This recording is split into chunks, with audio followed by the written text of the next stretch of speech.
In Moscow, a new chapter in the Ukraine conflict may be unfolding. Russia's top diplomat, Sergey Lavrov, says direct peace talks with Ukraine are on the horizon, with a formal announcement expected soon.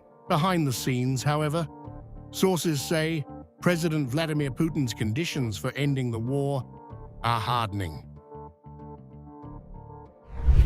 According to sources familiar with top-level Kremlin discussions, President Putin now wants a written pledge from Western powers that NATO will no longer expand eastward, especially ruling out future membership for Ukraine, Georgia, and Moldova. Moscow is also seeking partial sanctions relief, legal guarantees for Ukraine's neutrality, and protections for Russian cultural and linguistic rights inside Ukraine.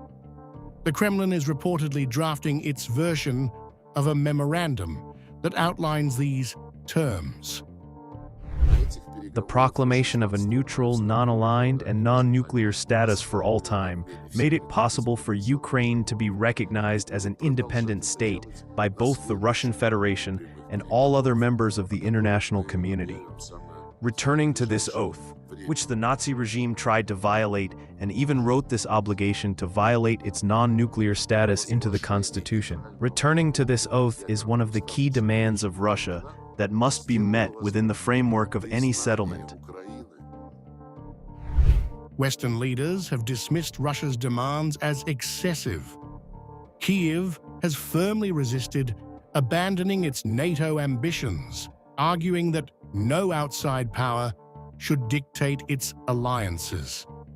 The alliance itself has repeatedly stated that its open-door policy remains unchanged. Russian officials argue that NATO's expansion and Western military backing of Ukraine are at the heart of the conflict.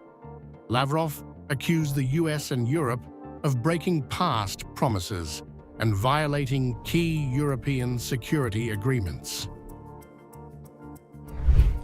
I have repeatedly said that the trigger for the conflict in Ukraine, and in a broader sense, the deep crisis of Europe's security, was the aggressive expansion, the long-term expansion of NATO to the east, which was carried out contrary to the instructions of the USSR and then Russia, with the sworn assurance of the Americans and Europeans that the NATO expansion would not take place.